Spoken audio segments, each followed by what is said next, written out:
ready for the Big David versus Cody showdown. Stop. A man who's so infatuated with his partner, he shit his pants over other dudes just making eye contact with her. The Oprah of divorcees and the burrito himself. There is a chance this might be the most exciting thing that happens for the entire season. And I am here to recap it, so let's get to it.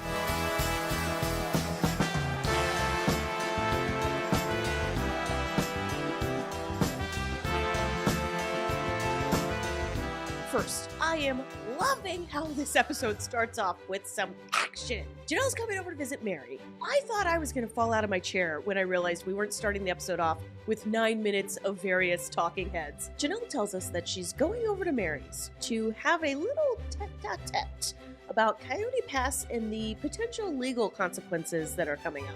I need to just alert her to Coyote Pass that the deadline is imminent. She's not always been one who tracked our financial details. It makes no sense that she has no idea what's going on. Outside of their show money, Meri is probably the most successful cast member with her MLM money. So it's not like she didn't have the skills to track what was going on with the finances. I thought, okay, this is going to be really awkward.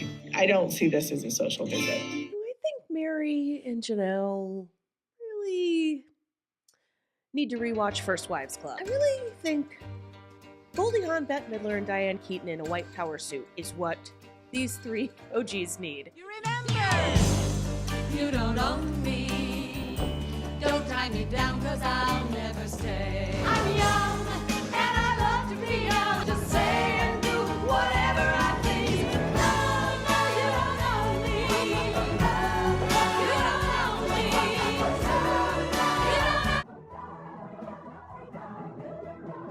You have both been played by the same man. It is your duty to me as a fan to now come together and take him down. I will be personally destroyed if Janelle, Christine, and Meri can't find some way to put aside their differences. They take us over to Robin's house. Cody's homeless. He doesn't have a house, is what we're supposed to believe. And at first, I felt like the Cody's getting a redemption arc truthers gained a little more evidence when they went to the new era Brown family snow shoveling segment. Shovel this out, and we'll shovel this off. Obviously, somebody's going to get a little bit of snow in their face. Watch out! Ah! And then I thought, well, actually, there's not a lot of redemption in this scene for Cody. Let's go! You just hit the truck. He's like, don't scratch the truck. She's like, oops. Sorry. Did I scratch it? The funny thing is, nobody notices or cares that this child was aiming for Cody. All focus is on the truck. I mean, I get it. Don't we all want to chuck objects at Cody? But when I was a kid, we just didn't heave large tools at our parents. That was like the psycho kids that did stuff like that. Not that I'm saying Ariella is a psycho. Y'all don't go diagnosing poor Ariella, who, let's face it, she had no chance. She's kid, what? Number 500? I'm sorry, if you're the last kid in a family of 48 children, there's just no hope for you. Nobody's gonna raise you. I don't care what Father of the Year act Cody puts on. That man is tired. I got to be really careful to just make sure my kids are enjoying my company while we're doing the work together. We'll kick it bad because cameras are here. Oh, just gotta make sure my kids are enjoying shoveling snow off my truck in front of my mansion. We switch back over to Janelle and Meri. And by the way, I've been crapping all over production for not giving us anything. We finally have 2 scenes that are actually worthwhile that they're cutting back and forth between. And this isn't even the climax of the episode because we know we have the bridal shower to come. Thank you. Good job, production. Good job. Have a seat. Wow. My empty living room. Yeah, why is it empty? I'm giving stuff away. You are? Oh, Meri. Someone has stolen all of your furniture. Oh, also, I never had a chance to ask you, did you ever get that colonoscopy? How'd it turn out? Huh? Are you okay? Do you have cancer? So apparently, Janelle doesn't even know Meri's moving.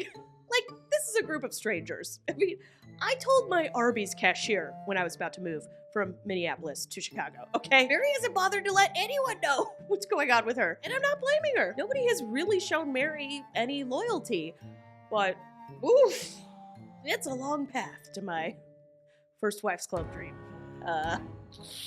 Cody and I have officially said it's not working. Really? Interesting. You happy? I am. I'm at peace. So, how about you? Yeah, I'm all right. Okay. I'm all right. It is weird, but it's not necessarily bad. You think? You feel? Yeah, it's crazy, but you know, it's gonna be okay. You think? Is it gonna be okay? I don't know. Right? It could go either way. Right? I trust him. I do. Never done me wrong. Not once. I came because we have this property, and the note is due in 75 days. Janelle tells Meri about how if they don't pay off Coyote Pass, they could lose the whole thing, and Mary's like, pfft. What's the big deal? There is a tiny squirrel that lives in my neighbor's yard, and it won't stop putting its nuts in my porch pots. I'm way more worried about that than I am this. Well, I'm not worried about that. This is fine. Whatever. It's money. I have so much money. As the conversation goes on, it appears like Meri is defending Kody. And he keeps putting me off, saying he doesn't have the money, Well, I know we've had like a lot of other bills and stuff like that needed to be covered. Yeah, I'm gonna side with Kody on this one. I know there are a lot of mini bike bills due, a lot of snow blow tractor truck bills, a lot of driveway heating bills due. Well, there was been money if we prioritized it. No, I actually have no idea what's going on with the finances. I did actually forget about the bill that was due on Coyote Pass, but my faith is with Kody and Robin. They've never done me wrong. Then things get a little. I have been under the impression for many, many years that you're the one who's been taking care of all the family finances. All I am is Well, I was forced to give up control of the ship years ago. What it sounds like I'm hearing is you ran the ship into the ground. So, is that right? Is that you let Kody run the ship into the ground? Janelle hints to Meri, look, Kody might try to screw us out of our fair share of the property. And Mary's like living in La La Land. She's like, what? Our saint of an ex-husband? That Kody? I don't believe it. I'm going to suggest to you that you protect your interest in it as far as what you're entitled to, a quarter of it. I don't think that there's really any need for protection. Don't you think that we have each other's backs as far as that goes? Meri, go! No! My Kody murder face is coming out. Meri, no!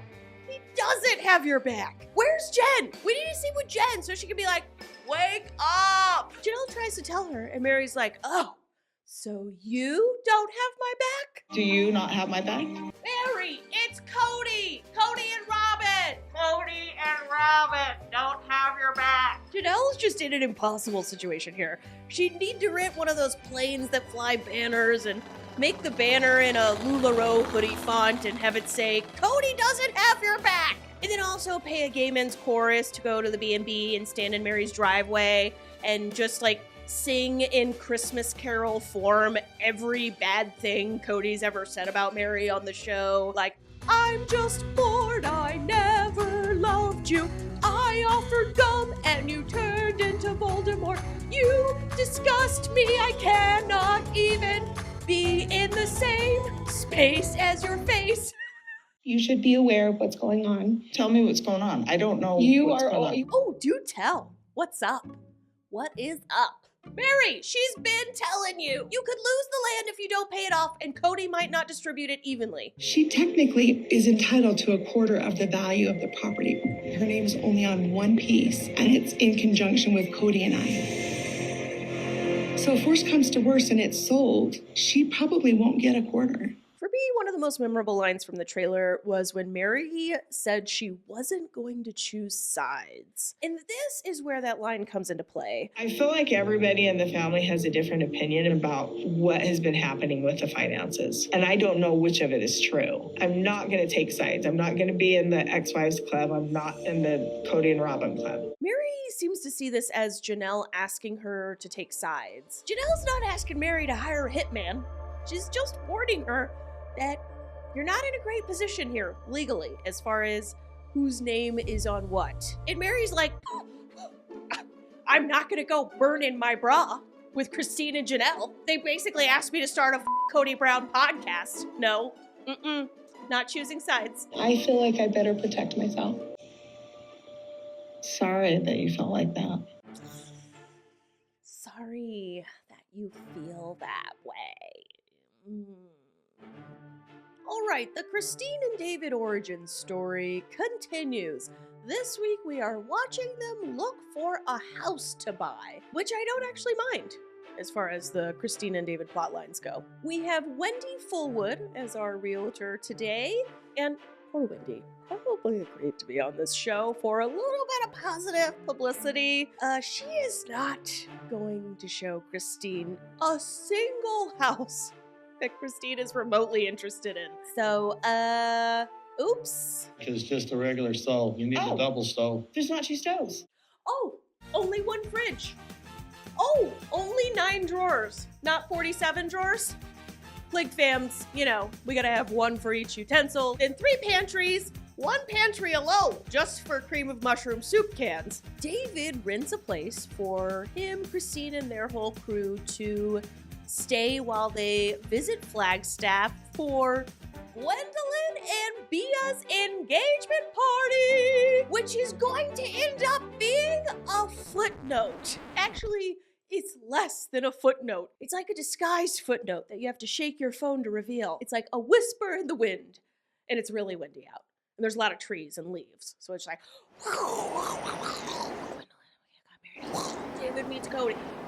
Gwendolyn and Bia are now engaged. We lived in Flagstaff when Gwendolyn told us that she was gay. They have Christine and Kody talk a little bit about Gwen coming out. Gwendolyn came out, but she wasn't as articulate about it. Excuse me? I throat punched that. God said, I judge and you love. And that's how I live if I can. I get the feeling Christine's a little more supportive than Kody. Maybe that's unfair, but he always kind of seems to go to the, it's not my place to judge them. They have a little pizza party the night before the bridal shower, and Gwen's Gwennin. So how old are you again? I'm 59. I'm just kidding. That's like 9 years older. So, what do you do for a living, old man River? Just kidding. What are you like, 9 years older than my mom? Disgusting. Just kidding. That's actually adorable. Shut up. Blah. I love you. But also, aren't you like old or something? Last night, huh? You said I wasn't old, huh? Okay, this short clip is getting a lot of attention. There are people online who think David said something like dirty or naughty to Christine. Tell me I'm crazy. Is what I watched this clip 10 times, and every time what I heard was, Aspen, last night, huh? You didn't think I was too old, huh? Aspen, last night, huh? You said I wasn't old, huh? Not Christine, last night in bed, you didn't think I was too old when I was the shit out of you. Like, am I crazy? All I hear is him saying, Aspen, last night, you didn't think I was too old. We just found out that Kody is coming to the engagement party. Now, he told Gwendolyn he wasn't coming. Like he said, full on, he wasn't going to go or anything. But now suddenly he's coming. There's been a lot of speculation on what made Kody and Robin change their minds about coming to this bridal shower. I just think production was like, get your asses to that party or you're fired. And I'm like, great, do it more often. We're going. They threatened to fire us, so guess we're going. Oh, that's right. I'm thinking. Your work case, girl. Now, I want to say, I didn't expect a lot here. This is not a James Cameron production. We know it. We don't expect that level of production. But when they just cut immediately to everyone's already there, they don't give us any of the buildup, no decorating, nothing. Just bam, let's get to it. I'm disappointed. And I think they make that choice because they don't actually end up showing the party. This just becomes one big long Kody versus David scene, which I think is a misstep. You don't ram it in, give us a nice juicy party scene, and then as the climax to that scene, have the Kody and David meet up. Like, no, actually make the party feel fun. Like, make us feel like we attended it. Pretend, even if the people filming it thought it was not fun, make us think it was fun, and then do the big Kody David meetup. Like, I wanted to see more of Gwen and Bia, and we know this is one of the things that upset Gwen back when they were filming this, was how she noticed production was totally focused on all the parents and Kody meeting David. Or maybe I'm getting that wrong. Maybe Gwen was upset with her parents. Either way, we know Gwen was pissed. All right, so everyone at the party is waiting for Kody and Robin to arrive. Hey! They arrive with Meri together, and I'm like, guess she did choose sides. But then in confessional, Mary's like, clearly the fact that I walked in first means I'm not on anyone's team. I'm not Team Kody and Robin, even though I definitely rode here with them or waited for them to walk in together. And I was not going to walk behind Kody. I am not going to go putzing, behind Kody and Robin. What does Meri think this is? Caesar the dog whisperer? Oh, you walked in first, so now you're the pack leader? One thing I'll give Kody this episode. He outdressed everyone by a mile. Like, Kody is way overdressed for this thing. It looks like someone punked him. He's rocking a tailored suit, and everyone else is rocking, like, the I'm about to go rake leaves. I can't imagine that for me and Robin, this is going to be a pleasant experience. Yeah, they forced him to go to this. As soon as they come in, Aspen and Isabel come up right away and make them feel welcome. They're talking to them about how this is a tattoo party. You can get a tattoo here. Meanwhile, Meri is having fun with Gwen and Bia. Yeah, do you want to get a tattoo? Okay, there's like a line. Okay. This party is for Gwendolyn and Bia. And hopefully everybody can just be good and not weird. Let's just hope at this party for Gwendolyn and Bia, it behooves everyone to behave. Bia fora I, Bia some behinds. I did appreciate Meri attempting to try to make this about Gwendolyn and Bia. It failed. Total failure. Barely even noticed this was an engagement party. But thanks for trying. That's not massive. You met David? Oh, man, David's my boyfriend. David's my boyfriend. We did it. 14 times. I counted. 14 times. Yeah. 17 if you count. Before Kody meets David, we gotta have a little Meri-David meetup. David, Meri, David. I found him online. She stalked me. I stalked him. Dave, tell her about how I stalked you. She stalked me. I stalked him. I really did. He called the police, actually. And then I had to call him back and say, actually, I'm gonna go out with this woman. He did. He had to call them back.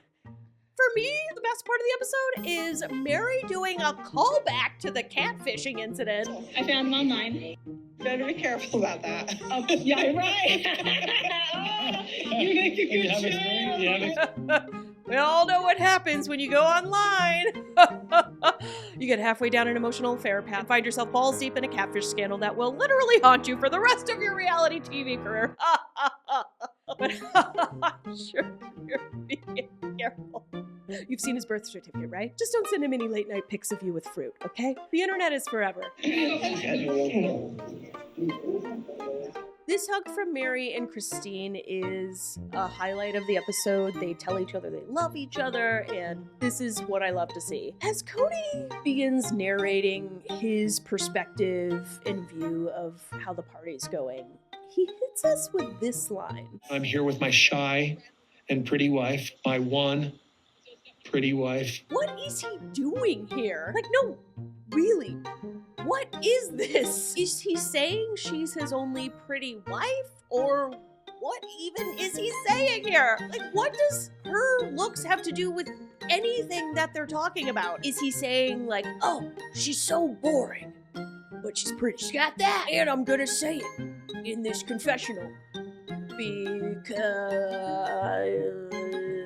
world like pretty things and me want world to like Robin? Is that what's happening here? He thinks if he talks about how pretty she is, we'll like her more? Is this to make up for how uncomfortable Kody and Robin have been made to feel because they're the outsiders and, you know, he was like, there's the door, you can leave. They all left and they took the kids, and I really don't think Kody saw that coming. Is he feeling like, okay, well, I'm going to punish them by, you know, sort of like overemphasizing, I think my wife is pretty. Also, for the record, Robin is not shy. From season 1, Robin was the most outspoken person on that couch when they would get asked questions about polygamy. And she's shy. And she's not shy with me. Ew, gross. Nobody wants to hear that, dude. Why does he have to say it out loud? I'd take an entire episode of Christine and David making out to Kody's like innuendos about Robin. In the bathroom, right next to the... While Kody's busy doing Tigger from Winnie the Pooh impersonations, McKelty's busy being a director. Rub noses? Nosy? No. McKelty's like, all right, gotta get the money shot of David and Kody. Make sure, where the cameras, okay? Everybody got their angles? Go. Now, as the big Kody-David meetup starts, Robin, Kody, and David are all doing kind of the awkward thing. Christine looks like it's the greatest day of her life. Kody spends the entire conversation sucking on his tongue. It looks like he is purposefully trying to come across like a crackhead. But some fans are always posting online asking like, what drugs do you think Kody's on? Or is it booze? Or is it both? And I don't really give a lot of thoughts to these types of questions usually, but Jesus, it's like he just walked out of Jax's bar with Tom Sandoval behind him and they're all like, yeah, ready to seize the day. Yeah, let's get it going. Yeah, have you seen my hot, pretty, shy wife? Oh yeah. Apparently in this conversation, for Kody, David directing his attention to Robin is a problem. What was interesting is David made more eye contact with Robin and talked to Robin way more than me. Oh my God, you're gonna get jealous about David making eye contact?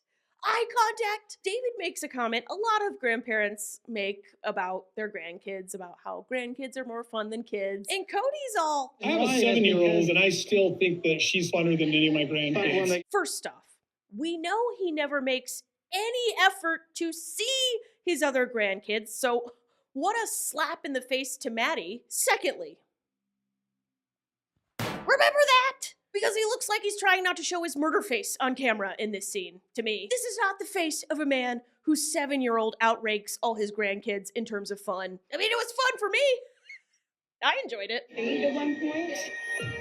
Also, when did their PR agent tell Robin to make doing the yikes face her whole thing for the season? She's doing it all the time. What is that? Christine ends the episode with this meandering, adorable riff about her future with David. What a test, right? What a test of a day for him. But it's not a test for David. No, this isn't. He's still here. And we're still going to look for houses. And he is still going to freaking propose. What a test for him.